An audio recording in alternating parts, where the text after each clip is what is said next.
The open water is 100% a rider's jump. Unless, of course, your horse won't jump it. Horse Bytes is presented by Flair Equine Nasal Strips. Okay, I have put the nasal strip on my nose. Immediately, I can feel the nostrils flare. Let's see if it helps with breathing. All right, you've seen the Flair strips in action. You even saw them on me, which I can tell you, I absolutely felt the difference of the flared nostrils. You're gonna get your Flair strip packet. It's gonna come like this. It's gonna come with a little positioning guide, but let's see how we actually put it on the horse correctly.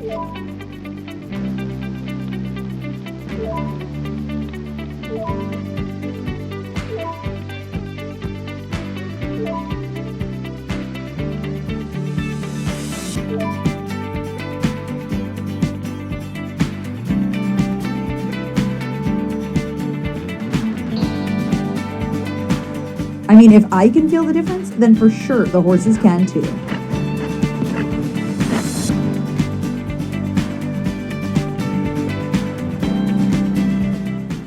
Welcome to Horse Bytes, your 5 and 10 5-star show jumping, all in just 10 minutes. We saw only one big event this week, and thank God, since we've been on a show jumping overload recently, but at least it was a good one. Maybe one of the best classes we've seen this year so far. We'll get into WEF in a minute, but let's take a look at the overall state of our sport. Our reigning world number one Henrik von Eckermann is on the brink of losing his spot to Ken Farrington, just clinching, with a broken finger I might add, onto that spot by 29 measly points, in a position he's held for the last 32 consecutive months. He had some thoughts on the inevitable title transition. Have a listen. I never thought I would be that long. And now it changed a little bit with my horses and so on, and now this with King Edward, and for me it's only important, you know, to bring him back where he was, and then the ranking have to come behind that.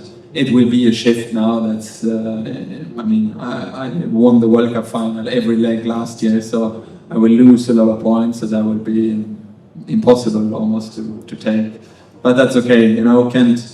He brought up a good string of horses again, fantastic, and a great rider, and you know, I'm happy to give it over to him. Kent didn't pick up any points on Saturday, riding one of his other meter-60 mounts, Mila, but his recent epic streak of winning 5-star Grand Prix in the last 9 weeks has catapulted him towards the top spot.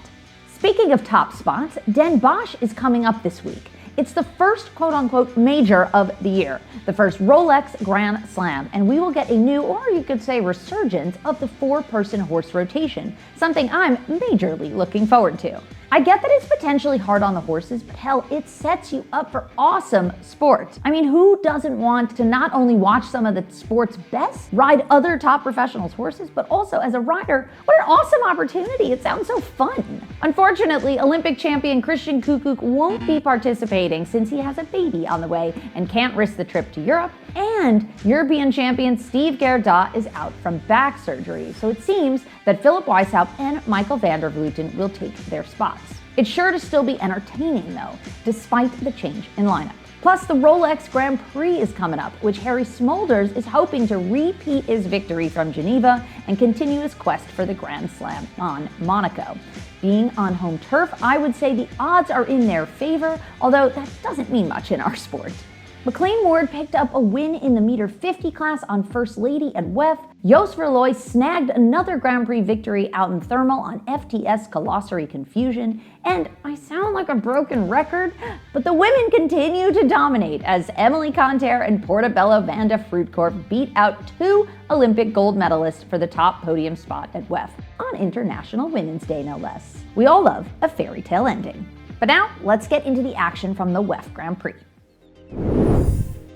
It was the third 5-star week in Wellington, with 6 of the world's top 10 contesting the very challenging track set by Ireland's Alan Wade. Wade produced the ideal jump-off number, at least I think so, with only 7 making it through. Henrik von Eckermann did mention he thought the course was too easy. That was, of course, after walking it 10 plus times or so, something he is notoriously thorough about. But some big names like Christian Kukuk with his Olympic mount Checker, McLean Ward with Elex, and Ben Mayer with Anjou de Grecian all faltered around the objectively difficult course. Verticals were tall, oxers wide, and water played a significant role. Both the open water and the Liverpool oxer out of the corner at fence 5 were extra challenging. Something people don't always realize is that water under floodlights is extra spooky for the horses. I think the reflection scares them, and in this case, the Liverpool was out of a hard turn away from the gate with a stout oxer above it. You needed significant power and experience to jump it well. The greener horses between Dynasty de Beaufort, Ginger Ask, and Candy Luck all struggled to get over it. And of course, the open water, which caused a lot of problems. It was the first 5-star it was in, so horses hadn't seen it much through season, and even riders like Harrie Charles, who jumped it successfully, don't always have the answer on why. People were getting there a little bit too early on the set and at the start, and then they seemed to figure it out towards the end. But I don't know exactly what the magic formula for it was. Harrie may not have been sure, but here's my take on it. The open water set alone without a related distance is a bravery test for horses, and a question of whether the rider can find a distance to it. But when it's set like it was on Saturday night on a bending 7 strides, it becomes a question of execution from the rider. It walked short in 7, and you either had to go out really far and put a bend in the line so you could build up momentum, or you had to gallop and do 6 strides. Tom Watchman, the first to go clear on Tabasco de Toxandria, paved the way by doing the forward 6. Sure, it was a bit long, but if you had the stride, there was enough space on the landing to get the horses back, and it ensured you cleared the water. In fact, everyone who did the 6 cleared it. It wasn't a clear night, however, for Abdel Said and Quaker Brimbells, who made a big oopsie in the last line, accidentally adding a stride to the last jump. He gets an extra stride to the last. No.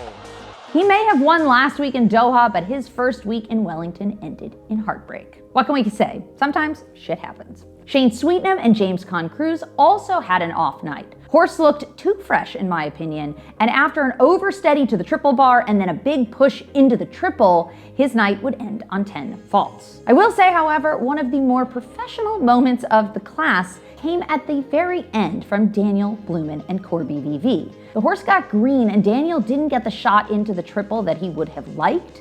Remember, they struggled 2 weeks ago as well, so confidence wasn't high going in. But after what most riders would have taken as a signal to retire to protect from further problems, Daniel made the brave and professional choice to give it another go and try to give Corby a positive experience.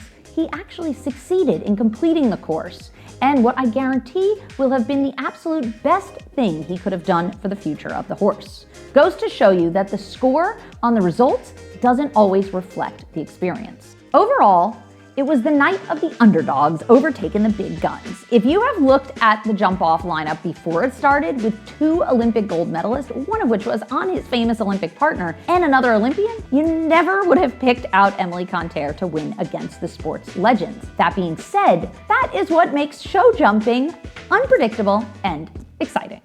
Tom Watchman, the younger of the 2 Watchman brothers, also beat out brother Max and coach Cian O'Connor when he jumped double clear to finish in 4th. Derek Kenny had a hell of a week, winning the qualifier and finishing in 5th in the Grand Prix. He was the fastest but had the penultimate vertical down on his horse 0K. Worth noting that although 0K jumped the European Championships as a 9-year-old, it had never actually jumped a -60 5-star Grand Prix in its career before this class, so well done to Dara for taking what maybe looked more like an amateur quality horse and stepping it up to the top sport. Either way, the young Emilie Conter outrode the rest of the field and took her first -60 5-star win of her career. Well, we finally got a really great class this week, and I'd give it our highest rating of the year so far with an 8.5. Super entertaining and an unexpected win for a woman on International Women's Day. We saw some top sport in WEF this week, but I bet we're going to see even more action in Den Bosch next week. If we go off the last Grand Slam in Geneva, see our Horse Bytes Go Savage episode for the deets, then we really do see how the majors stand out in our sport. So if you're excited to see if Harrie Smulders can continue his quest, get excited about Den Bosch and come back next week for our 5 and 10 here on YouTube, weekly on Horse Bytes. 5-star show jumping, all in just 10 minutes.